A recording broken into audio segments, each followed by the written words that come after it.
जद जुड़न लोकां नाल लोक वोटां नाल वोट बने तद लोकतंत्र दा सिस्टम मतदाता जुड़दे जान बने तद ऐसा नवा कनेक्शन मतदाता जंक्शन हैशटैग मतदाता जंक्शन हैशटैग मतदाता जंक्शन।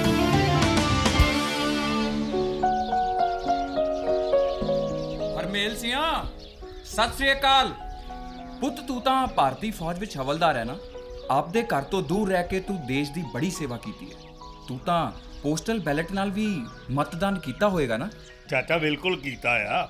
ਪਿਛਲੀਆਂ ਲੋਕ ਸਭਾ ਚੋਣਾਂ ਦੇ ਟਾਈਮ ਮੈਂ ਭਾਰਤ ਮਿਆਂਮਾਰ ਦੀ ਸਰਹੱਦ 'ਤੇ ਤੈਨਾਤ ਸੀ।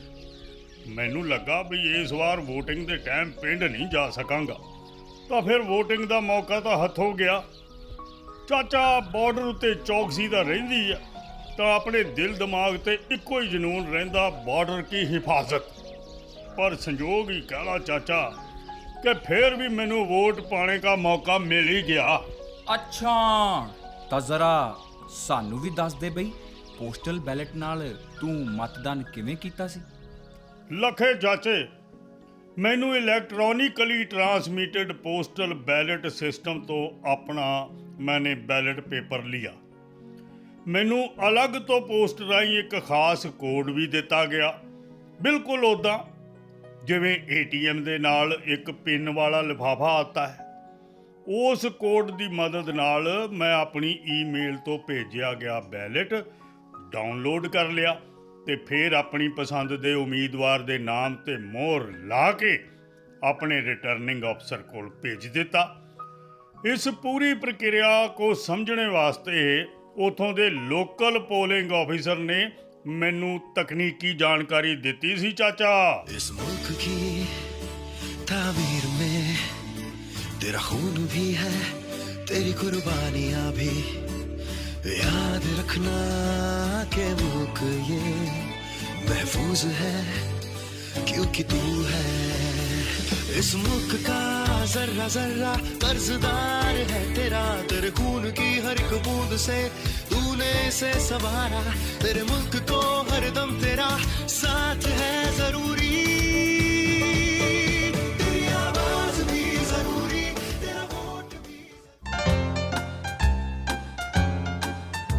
ਸਰਹੱਦ ਤੇ ਬੈਠੇ ਆਪਣੇ ਵੋਟ ਦੇ ਅਧਿਕਾਰ ਦਾ ਇਸਤੇਮਾਲ ਕਰਨਾ ਕਿੰਨਾ ਰੋਮਾਂਚਕ ਰਿਹਾ ਹੋਵੇਗਾ। ਹਾਂ ਭਾਰਤੀ, ਬਿਲਕੁਲ ਠੀਕ ਕਿਹਾ ਤੁਸੀਂ। ਨਮਸਕਾਰ, ਸਵਾਗਤ ਹੈ ਤੁਹਾਡਾ ਸਾਰਿਆਂ ਦਾ ਮਤਦਾਤਾ ਜੰਕਸ਼ਨ ਵਿੱਚ। ਮੈਂ ਹਾਂ ਭਾਰਤੀ ਤੇ ਮੇਰੇ ਨਾਲ ਨੇ ਭਾਰਤ। ਨਮਸਕਾਰ ਦੋਸਤੋ, ਪ੍ਰੋਗਰਾਮ ਮਤਦਾਤਾ ਜੰਕਸ਼ਨ 'ਚ ਅਸੀਂ ਲੈ ਕੇ ਆਉਂਦੇ ਹਾਂ ਤੁਹਾਡੇ ਲਈ ਹਰ ਹਫ਼ਤੇ ਮਤਦਾਨ ਤੇ ਮਤ ਦੇ ਅਧਿਕਾਰ ਨਾਲ ਜੁੜੀਆਂ ਢੇਰ ਸਾਰੀਆਂ ਜਾਣਕਾਰੀਆਂ। ਪ੍ਰੋਗਰਾਮ ਦੇ ਸ਼ੁਰੂ 'ਚ ਹੀ ਤੁਸੀਂ ਸਾਡੇ ਫੌਜੀ ਜਵਾਨ ਤੇ ਲੱਖੇ ਚਾਚੇ ਦੀ ਗੱਲਬਾਤ ਸੁਣੀ ਤੇ ਤੁਹਾਨੂੰ ਅੰਦਾਜ਼ਾ ਲੱਗ ਹੀ ਗਿਆ ਹੋਵੇਗਾ। ਅੱਜ ਦੀ ਇਸ ਕੜੀ ਵਿੱਚ ਅਸੀਂ ਤੁਹਾਨੂੰ ਦੱਸਣ ਜਾ ਰਹੇ ਹਾਂ ਪੋਸਟਲ ਬੈਲਟ ਦੇ ਬਾਰੇ ਵਿੱਚ, ਇਸ ਦੇ ਇਸਤੇਮਾਲ ਦੇ ਬਾਰੇ ਤੇ ਨਾਲ ਹੀ ਇਸ ਦੇ ਤਰੀਕੇ ਦੇ ਬਾਰੇ 'ਚ। ਸਭ ਤੋਂ ਪਹਿਲਾਂ ਇਹ ਦੱਸਣਾ ਜ਼ਰੂਰੀ ਹੈ ਕਿ ਪੋਸਟਲ ਬੈਲਟ ਹੁੰਦਾ ਕੀ ਹੈ। ਇਸ ਖਾਸ ਜਾਣਕਾਰੀ ਤੋਂ ਇਲਾਵਾ ਵੋਟ ਪਾਉਣ ਦੇ ਤੁਹਾਡੇ ਅਧਿਕਾਰਾਂ ਨਾਲ ਜੁੜਿਆ ਇੱਕ ਸਵਾਲ ਵੀ ਅਸੀਂ ਤੁਹਾਨੂੰ ਪੁੱਛਾਂਗੇ ਤੇ ਤੁਹਾਡੀ ਲਿਖੀ ਕੋਈ ਕਵਿਤਾ ਜਾਂ ਗੀਤ ਨੂੰ ਵੀ ਅਸੀਂ ਪ੍ਰੋਗਰਾਮ 'ਚ ਸ਼ਾਮਿਲ ਕਰਾਂਗੇ। ਅੱਜ ਸਾਡੇ ਨਾਲ ਪਹਿਲਾਂ ਤੋਂ ਹੀ ਮੌਜੂਦ ਨੇ ਚੁਣਾਵੀ ਚਾਚਾ, ਜੋ ਮਤਦਾਤਾਵਾਂ ਦੇ ਹਰੇਕ ਸਵਾਲ ਦਾ ਜਵਾਬ ਚੁਟਕੀਆਂ 'ਚ ਦੇ ਦਿੰਦੇ ਨੇ। ਨਮਸਕਾਰ ਚਾਚਾ ਜੀ। ਨਮਸਕਾਰ ਚਾਚਾ ਜੀ। ਨਮਸਕਾਰ ਨਮਸਕਾਰ ਨਮਸਕਾਰ ਬੱਚਿਓ। ਹੋਰ ਸੁਣਾਓ, ਕੀ ਹਾਲ ਚਾਲ ਹੈ, ਕੀ ਹੋ ਰਿਹਾ ਹੈ? ਤੇ ਸਾਡੀ ਸਹਿਯੋਗੀ ਕਲਪਨਾ ਵੀ ਸਾਡੇ ਨਾਲ ਹੀ ਹੈ, ਜਿਸ ਨੂੰ ਤੁਸੀਂ ਚੰਗੀ ਤਰ੍ਹਾਂ ਜਾਣਦੇ ਹੋ। ਸਾਰਿਆਂ ਨੂੰ ਨਮਸਕਾਰ।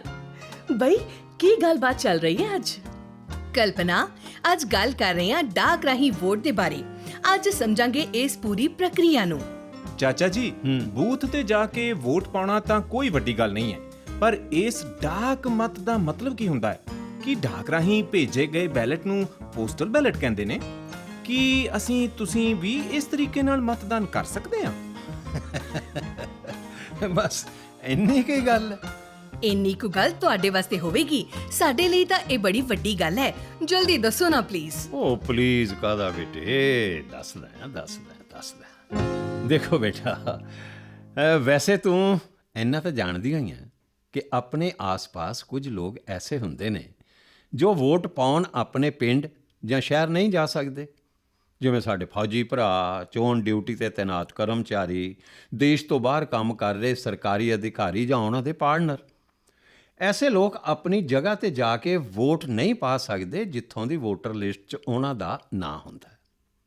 ਇਸੇ ਗੱਲ ਨੂੰ ਧਿਆਨ 'ਚ ਰੱਖਦੇ ਹੋਏ ਭਾਰਤ ਚੋਣ ਕਮਿਸ਼ਨ ਵੱਲੋਂ ਐਸੇ ਲੋਕਾਂ ਨੂੰ ਚੋਣਾਂ ਵਿੱਚ ਪੋਸਟਲ ਬੈਲਟ, ਜਿਹਨੂੰ ਡਾਕ ਮਤ ਪੱਤਰ ਵੀ ਕਹਿੰਦੇ ਨੇ, ਇਸੇ ਮਤ ਪੱਤਰ ਨਾਲ ਮਤਦਾਨ ਵਿੱਚ ਹਿੱਸਾ ਲਿਆ ਜਾ ਸਕਦਾ ਹੈ ਤੇ ਨਾਲ ਹੀ 80 ਸਾਲ ਤੋਂ ਵੱਧ ਉਮਰ ਦੇ ਵੋਟਰ ਤੇ ਦਿਵਿਆਂਗ ਵਿਅਕਤੀ ਵੀ ਇਸ 'ਚ ਸ਼ਾਮਲ ਕੀਤੇ ਗਏ ਹੈ। ਪਰ ਉਮਰ ਦਰਾਜ਼ ਤੇ ਦਿਵਿਆਂਗ ਲੋਕਾਂ ਨੂੰ ਰਜਿਸਟ੍ਰੇਸ਼ਨ ਕਰਵਾਉਣੀ ਪੈਂਦੀ ਹੈ। ਖਾਸ ਗੱਲ ਇਹ ਹੈ ਕਿ ਜ਼ਰੂਰੀ ਸੇਵਾਵਾਂ 'ਚ ਜੁਟੇ ਕਰਮਚਾਰੀਆਂ ਤੇ ਨਾਲ ਹੀ ਕੋਵਿਡ ਤੋਂ ਪੀੜਤ ਵਿਅਕਤੀਆਂ ਨੂੰ ਵੀ ਇਸ ਸਹੂਲਤ ਨਾਲ ਜੋੜਿਆ ਗਿਆ ਹੈ। ਐਸੇ ਮਤਦਾਤਾ ਐਬਸੈਂਟੀ ਕੈਟਾਗਰੀ ਦੇ ਮਤਦਾਤਾ ਕਹੇ ਜਾਂਦੇ ਨੇ।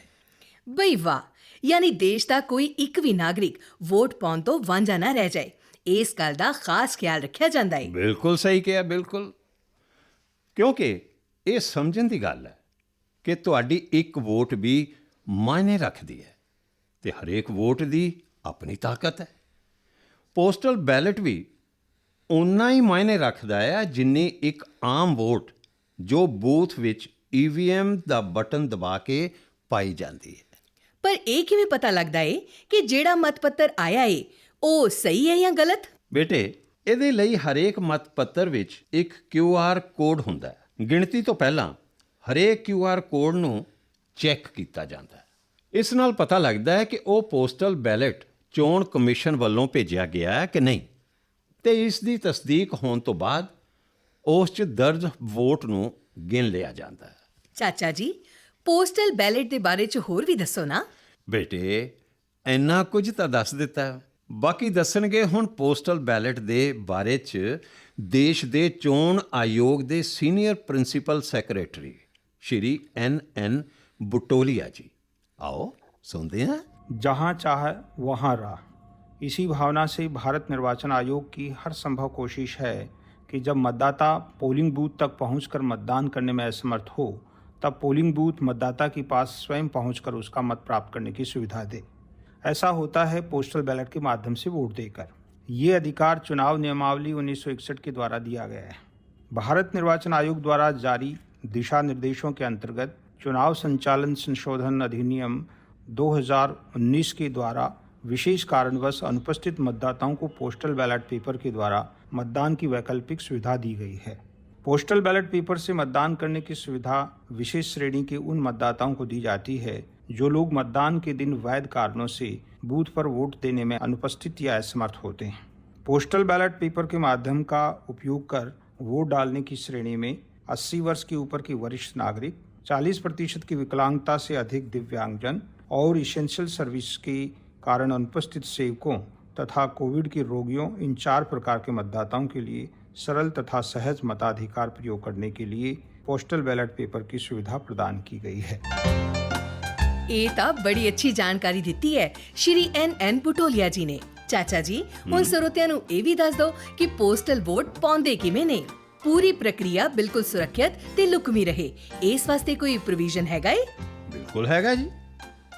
ਉਹ ਜਿਹੜੀ ਈਮੇਲ ਵੋਟਰ ਨੂੰ ਭੇਜੀ ਜਾਂਦੀ ਹੈ ਉਸ ਨੂੰ ਦਿੱਤੇ ਗਏ ਪਿੰਨ ਨਾਲ ਖੋਲ੍ਹਿਆ ਜਾਂਦਾ ਹੈ। ਇਸ ਤਰ੍ਹਾਂ ਮਤਦਾਤਾ ਵੱਲੋਂ ਆਪਣੀ ਪਸੰਦ ਦੇ ਉਮੀਦਵਾਰ ਨੂੰ ਵੋਟ ਦੇ ਕੇ ਇਸ ਪੋਸਟਲ ਬੈਲਟ ਨੂੰ ਡਾਕ ਜਾਂ ਇਲੈਕਟ੍ਰੋਨਿਕ ਤਰੀਕੇ ਨਾਲ ਚੋਣ ਕਮਿਸ਼ਨ ਦੇ ਅਧਿਕਾਰੀ ਨੂੰ ਵਾਪਸ ਕਰ ਦਿੱਤਾ ਜਾਂਦਾ ਹੈ। ਵੋਟਰ ਜਿਹੜੇ ਚੋਣ ਹਲਕੇ 'ਚ ਵੋਟ ਪਾਉਣ ਲਈ ਯੋਗ ਹੈ, ਉਹਦੀ ਵੋਟ ਉਸੇ ਹਲਕੇ ਦੀ ਮਤਗਣਨਾ 'ਚ ਗਿਣੀ ਜਾਂਦੀ ਹੈ। ਬਿਲਕੁਲ ਸਹੀ ਕਿਹਾ ਤੁਸੀਂ ਚਾਚਾ ਜੀ। ਪ੍ਰੋਗਰਾਮ ਦੇ ਸ਼ੁਰੂ 'ਚ ਲੱਖੇ ਚਾਚੇ ਤੇ ਹਰਮੇਲ ਸਿੰਘ ਫੌਜੀ ਇਸੇ ਦਾ ਹੀ ਤਾਂ ਜ਼ਿਕਰ ਕਰ ਰਹੇ ਸੀ। ਪਰ ਚਾਚਾ ਜੀ, ਜਿਹੜੇ ਇਲਾਕੇ 'ਚ ਮੇਲ ਦੇ ਜ਼ਰੀਏ ਪੋਸਟਲ ਬੈਲਟ ਨਹੀਂ ਭੇਜਿਆ ਜਾ ਸਕਦਾ, ਉੱਥੇ ਫਿਰ ਕੀ ਕਰੀਏ? ਬਈ ਉੱਥੇ ਡਾਕ ਦੇ ਜ਼ਰੀਏ ਪੋਸਟਲ ਬੈਲਟ ਭੇਜਿਆ ਜਾਂਦਾ। ਅੱਛਾ। ਚਾਚਾ ਜੀ, ਇਹ ਵੀ ਦੱਸ ਦਿਓ ਕਿ ਪੋਸਟਲ ਬੈਲਟ ਵਾਸਤੇ ਰਜਿਸਟ੍ਰੇਸ਼ਨ ਕਿਵੇਂ ਕੀਤਾ ਜਾਂਦਾ ਹੈ? ਦੇਖੋ, ਗੈਰ ਹਾਜ਼ਰ ਮਤਦਾਤਾ ਨੂੰ ਖੁਦ ਨਾਲ ਜੁੜੇ ਸਾਰੇ ਵੇਰਵੇ ਦਿੰਦੇ ਹੋਏ ਫਾਰਮ 12D ਭਰ ਕੇ ਆਪਣੇ ਇਲਾਕੇ ਦੇ ਰਿਟਰਨਿੰਗ ਅਫੀਸਰ ਨੂੰ ਦੇਣਾ ਹੁੰਦਾ। ਫਾਰਮ 12D ਤੁਹਾਡੇ ਇਲਾਕੇ ਦੇ BLO ਯਾਨੀ ਬੂਥ ਲੈਵਲ ਅਫੀਸਰ ਤੋਂ ਮਿਲਦਾ ਹੈ।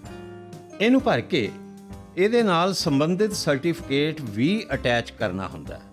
ਜਿਵੇਂ ਜੇ ਕੋਈ ਵੋਟਰ ਪਰਸਨ ਵਿਦ ਡਿਸਐਬਿਲਿਟੀ ਮਤਲਬ ਦਿਵਿਆਂਗ ਵਰਗ ਦੇ ਤਹਿਤ ਆਉਂਦਾ ਹੈ ਤਾਂ ਉਹਨੂੰ ਆਪਣੀ ਅਰਜ਼ੀ ਦੇ ਨਾਲ ਦਿਵਿਆਂਗ ਵਿਅਕਤੀਆਂ ਦੇ ਅਧਿਕਾਰ ਅਧਿਨਿਯਮ 2016 ਤਹਿਤ ਸੰਬੰਧਿਤ ਸਰਕਾਰੀ ਦਫ਼ਤਰ ਵੱਲੋਂ ਪ੍ਰਾਪਤ ਵਿਕਲਾਂਗਤਾ ਪ੍ਰਮਾਣ ਪੱਤਰ ਦੀ ਇੱਕ ਕਾਪੀ ਦੇਣੀ ਪੈਂਦੀ ਹੈ। ਤੇ ਚਾਚਾ ਜੀ BLO ਕੋਲੋਂ ਫਾਰਮ 12D ਕਦੋਂ ਤੇ ਕਿਵੇਂ ਲਿਆ ਜਾ ਸਕਦਾ ਹੈ?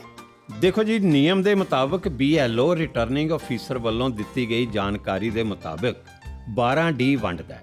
ਇਸ ਤੋਂ ਇਲਾਵਾ ਫਾਰਮ 12D ਦੀ ਕਾਪੀ ਚੋਣ ਕਮਿਸ਼ਨ ਦੀ ਵੈਬਸਾਈਟ ਤੇ ਸੰਬੰਧਿਤ ਸੂਬੇ ਦੇ ਚੀਫ ਇਲੈਕਟੋਰਲ ਅਫੀਸਰ ਦੀ ਵੈਬਸਾਈਟ ਤੋਂ ਡਾਊਨਲੋਡ ਕੀਤੀ ਜਾ ਸਕਦੀ ਹੈ। 5 ਦਿਨਾਂ ਦੇ ਅੰਦਰ ਅਰਜ਼ੀ ਸੰਬੰਧਿਤ ਰਿਟਰਨਿੰਗ ਅਫੀਸਰ ਨੂੰ ਦੇਣੀ ਹੁੰਦੀ ਹੈ। ਤੇ ਫਾਰਮ 12D ਜਮ੍ਹਾਂ ਹੋਣ ਤੋਂ ਬਾਅਦ ਕੀ ਹੋਵੇਗਾ ਚਾਚਾ ਜੀ? ਫਾਰਮ 12D ਸਵੀਕਾਰ ਹੋ ਜਾਣ ਤੋਂ ਬਾਅਦ ਇਸ ਦੀ ਜਾਣਕਾਰੀ ਮਾਨਤਾ ਪ੍ਰਾਪਤ ਰਾਜਨੀਤਿਕ ਦਲਾਂ ਨਾਲ ਸਾਂਝੀ ਕੀਤੀ ਜਾਂਦੀ ਹੈ। ਮਤਲਬ ਸਭ ਕੁਝ ਪਾਰਦਰਸ਼ੀ ਰਹਿੰਦਾ ਹੈ। ਚਾਚਾ ਜੀ, ਕੋਰੋਨਾ ਦੇ ਮਰੀਜ਼ਾਂ ਨੂੰ ਕਿਹੜੀ ਰਿਆਇਤ ਦਿੱਤੀ ਗਈ ਹੈ? ਦੇਖੋ, ਕੋਰੋਨਾ ਸੰਕਰਮਿਤ ਨੂੰ ਆਪਣੇ ਹਸਪਤਾਲ ਤੋਂ ਮੈਡੀਕਲ ਸਰਟੀਫਿਕੇਟ ਬਣਵਾ ਕੇ ਰਿਟਰਨਿੰਗ ਅਫੀਸਰ ਨੂੰ ਦੇਣਾ ਹੁੰਦਾ ਹੈ। ਤੇ ਚਾਚਾ ਜੀ, ਪੋਸਟਲ ਬੈਲਟ ਦੀ ਗਿਣਤੀ ਦਾ ਤਰੀਕਾ ਕੀ ਹੈ? ਦੇਖੋ, ਜਦੋਂ ਵੀ ਕਿਸੇ ਚੋਣ ਵਿੱਚ ਵੋਟਾਂ ਦੀ ਗਿਣਤੀ ਸ਼ੁਰੂ ਹੁੰਦੀ ਹੈ ਤਾਂ ਸਭ ਤੋਂ ਪਹਿਲਾਂ ਪੋਸਟਲ ਬੈਲਟ ਦੀ ਗਿਣਤੀ ਕੀਤੀ ਜਾਂਦੀ ਹੈ ਤੇ ਉਸ ਤੋਂ ਬਾਅਦ EVM 'ਚ ਦਰਜ ਵੋਟਾਂ ਦੀ ਗਿਣਤੀ ਹੁੰਦੀ ਹੈ। ਚਾਚਾ ਜੀ, ਤੁਸੀਂ ਸਾਨੂੰ ਪੋਸਟਲ ਬੈਲਟ ਦੀ ਬਹੁਤ ਵਧੀਆ ਜਾਣਕਾਰੀ ਦਿੱਤੀ ਹੈ। ਤੁਹਾਡਾ ਬਹੁਤ-ਬਹੁਤ ਸ਼ੁਕਰੀਆ। ਸ਼ੁਕਰੀਆ ਕਰ ਮੇਰਾ ਫਰਜ਼ ਹੈ। ਕਲਪਨਾ, ਹੁਣ ਵਾਰੀ ਹੈ ਸਾਡੇ ਸਰੋਤਿਆਂ ਦੀ ਹਿੱਸੇਦਾਰੀ ਦੀ। ਜੀ ਬਿਲਕੁਲ ਸਹੀ ਫਰਮਾਇਆ। ਮਤਦਾਨ ਨਾਲ ਜੁੜੇ ਕਿਸੇ ਵੀ ਵਿਸ਼ੇ ਤੇ ਸਰੋਤਿਆਂ ਦੇ ਲਿਖੇ ਕੋਈ ਗੀਤ ਜਾਂ ਕਵਿਤਾ ਨੂੰ ਅਸੀਂ ਆਪਣੇ ਇਸ ਪ੍ਰੋਗਰਾਮ 'ਚ ਸ਼ਾਮਿਲ ਕਰਦੇ ਹਾਂ। ਉਹਨਾਂ ਦੀ ਹੀ ਆਵਾਜ਼ 'ਚ ਰਿਕਾਰਡਡ 1 ਮਿੰਟ ਦੀ ਇਹ ਪੇਸ਼ਕਸ਼ ਮਤਦਾਨ ਤੇ ਮਤਦਾਨ ਦੇ ਅਧਿਕਾਰਾਂ ਨੂੰ ਜਾਣਨ ਵਾਸਤੇ ਸਾਨੂੰ ਪ੍ਰੇਰਿਤ ਤੇ ਉਤਸ਼ਾਹਿਤ ਕਰਦੀ ਹੈ। ਇਸ ਵਾਰ ਸਾਡੀ ਨਿਰਣਾਇਕ ਟੋਲੀ ਨੇ ਅਹਿਮਦਾਬਾਦ ਦੀ ਕਵਿਤਰੀ ਪ੍ਰੀਤੀ ਅਗਿਆਤ ਜੈਨ ਦੀ ਭੇਜੀ ਗਈ ਇੱਕ ਕਵਿਤਾ ਦੀ ਚੋਣ ਕੀਤੀ ਹੈ। ਸੁਣਦੇ ਹਾਂ ਜੀ ਫਿਰ ਪ੍ਰੀਤੀ ਅਗਿਆਤ ਜੈਨ ਦੀ ਕਵਿਤਾ ਉਹਨਾਂ ਦੀ ਹੀ ਜ਼ੁਬਾਨੀ। देश प्रथम है, इसी भावना का हम तुम सम्मान करें।